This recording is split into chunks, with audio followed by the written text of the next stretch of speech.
So we recently moved and encountered a bit of an issue when we moved to our new house, and that is we weren't sure what to do with all of our souvenirs we've collected over the years from our travels. We started collecting magnets over the years, all the places we've been, and we always kept them on the side of our refrigerator. And at our old house, it worked great. The whole entire side of the refrigerator was exposed. You could see the entire thing. And our new house didn't work so well. We had to cover the entire front of our refrigerator. It was very cluttered, and I felt like we needed another option. And so I decided to come up with another option. So what I've created here is a personalized sign that's going to hang on the wall, metal background, and all the magnets will be able to go on there. We can display it in a separate area. Doesn't have to be on the refrigerator, and it should work really well. So I'm going to make this right now. I'm going to show you how I did it so you can do it as well.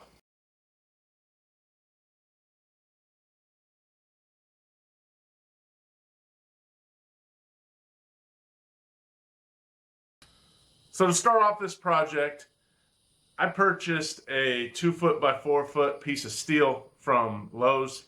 It's thin. I actually forget what the thickness gauge is on it, but it is a fairly thin sheet. So what I decided to do was I wanted to hide how it's attached to the wood. So I took a bit that was able to drill through steel easily, and I drilled holes around the perimeter. I tried to keep them roughly a ½ inch from the edge, and the whole purpose of these holes are to screw it to the wood on the back side. Now my plan is to cut what's called a rabbet, which is just like a little groove around the interior back side of this entire thing, and that piece of steel will set in that groove. And then the goal is to be able to do that so that when we hang this on the wall, the steel isn't against the wall, the screw heads aren't against the wall, so then it's not causing, if something were to shift, it's not causing damage to the wall and things like that. Okay, so I've cut all the boards to the right length. What I decided to do, this sheet is 4 foot one way, 2 foot the other. So I'm going to build a frame around it. I drilled the holes for all the screws attached to the frame.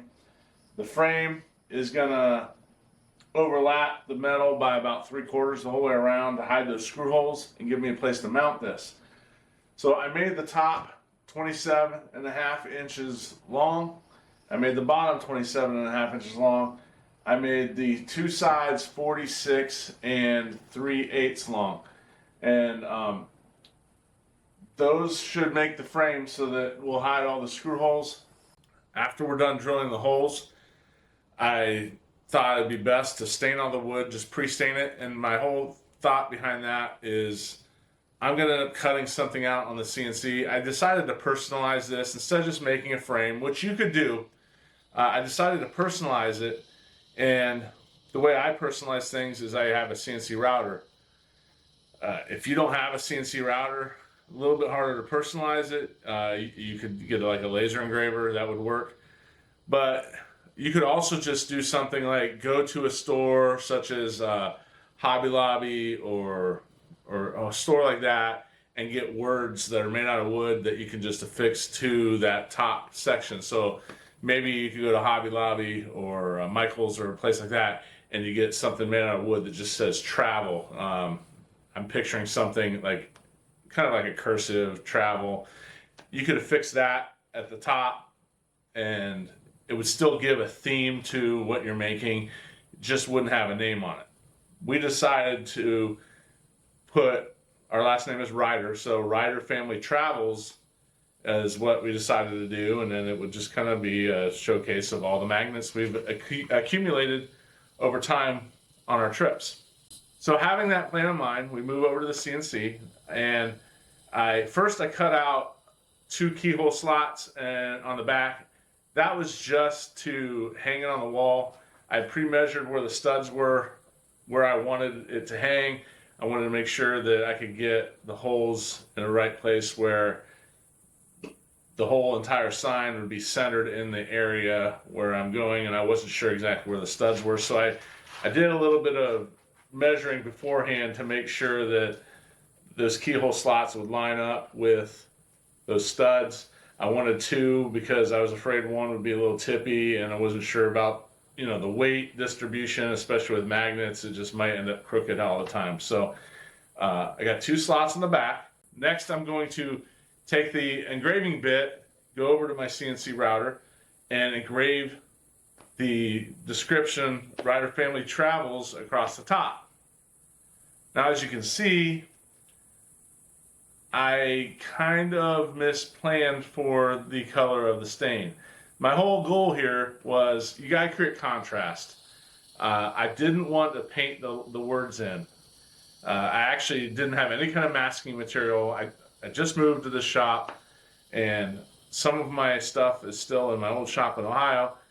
I had nothing, no masking material to cover this up with, to where if I cut something out, I could spray paint and it would fill in all the letters at different colors. So my goal was to stain the board a dark color, cut away the words I wanted, and then the contrast between the unstained, where the words are, and the stained, which surrounds it, I was hoping would be enough to set the words apart, make it easy to read. So now that I've cut it out, I'm not overly happy with the contrast I have between the stained color and the natural wood color underneath. So that leaves me with a problem.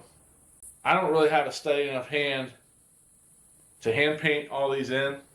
I know what will happen. I would end up slopping it outside. It's just a little fearful about that. I contemplated leaving it in the machine, getting a mask, putting it over top while it's still in the machine, recutting it.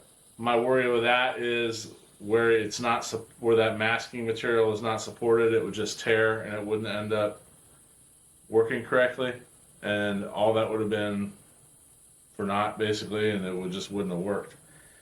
My wife suggested maybe filling the words in with some epoxy, which I've done before. I've done it on personalized signs. I've done some lake signs in the past where, you know, I cut stuff away and then I come back with epoxy. And when I do that, I usually use a syringe and fill these gaps in. So that's the plan, what I'm going to do now. One thing I did before that is I sprayed a clear polyurethane over top of everything. Now the reason I did that is I know when you use epoxy, sometimes it tends to want to bleed back in. It soaks it up, and if you have color in it, it soaks it up and bleeds back, and sometimes just doesn't make the letters quite as crisp. So I filled everything with I covered everything with a polyurethane. Now I'm gonna get in here with epoxy. I'm gonna mix up some black and just fill the bottoms of these letters in, and hopefully it sets it apart enough that it doesn't look too bad. Really stinks because I think I like the design. I just not quite what I wanted. All right, so this is dry. Next thing I want to do is I need to get this ready for assembly, but before I do that, I need to create that groove I talked about that's going to go in the back of all these pieces, and it's going to recess the actual back piece of steel in so it's not touching the wall. So I'm gonna flip this over so you can see exactly what I need to do. So now we're on the back side. Make sure this is the side I want back. This is the back side of this piece. To better explain what I want to do here is I want to cut a groove in the back side of this that is about 3/4 of an inch in from the end, and it's going to need to be about a 1/16 of an inch deep. So it's really easy for this piece because I can cut the entire length of it and I don't have to stop anywhere. I can just go the entire length, cut the groove. because it butts up against here and it also butts up against the bottom. That doesn't matter. But the problem comes in where this piece and the bottom piece, I do not want that groove to go clear out to the outside, because from the end you could see it. Even though it's a very small groove, I still don't want it to be seen. So this almost has to stop about 3/4 of an inch in from here so it lines up. Now the problem with that is, because I don't have my normal router, I can't do that the more traditional way, which is just to get a rabbet bit.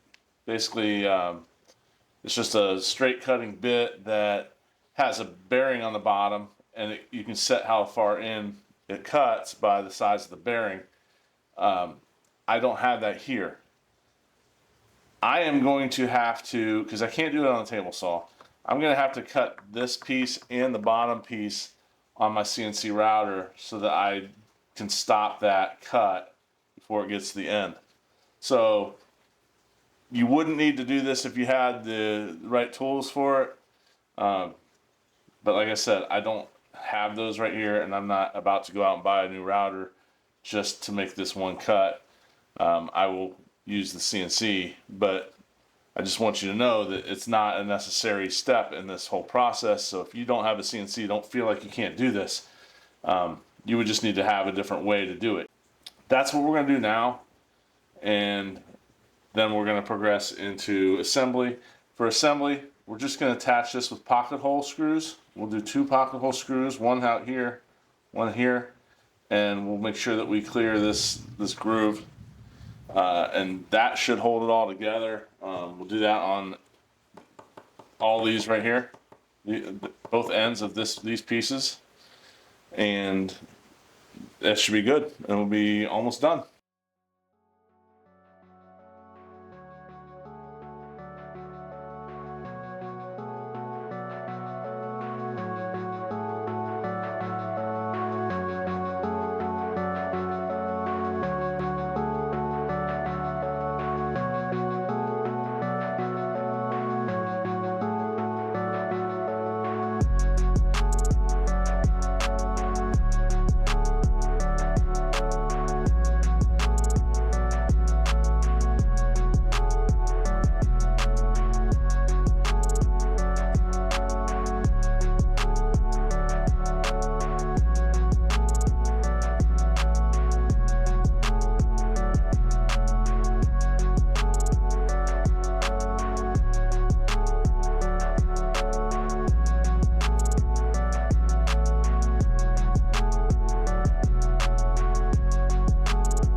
So I bought this, and as you can see, it's already starting to rust.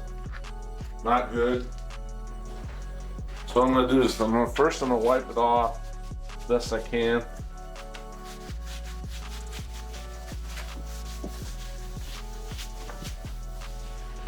And I'd only had this a couple days. It was not rusting when I bought it. So it needs coated with something. I'm going to lightly sand it.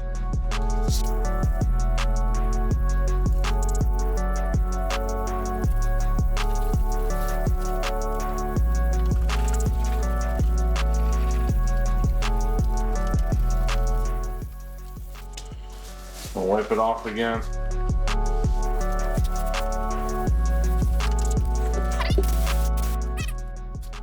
I'm gonna hit it with just some Rust-Oleum white paint, and then my last coat I'm gonna hit it with some clear, just to protect it. The clear, I thought, well, gonna be magnets on it, they're gonna be sliding. They could be sliding around and it may scratch the white paint, so I thought a clear coat would be good to have over top of that just in case. But this is gonna take a couple coats. I won't bore you with it. This is what I'm doing, so when you see it all painted, that's why. Next, I polyurethane the entire thing. Now I had a little bit of polyurethane on the top, but I needed to get it all over the rest of the wood, so I covered everything with a spray polyurethane to protect it. Last thing I need to do is flip it over. Screw the back on. Truth here, make sure it all fits.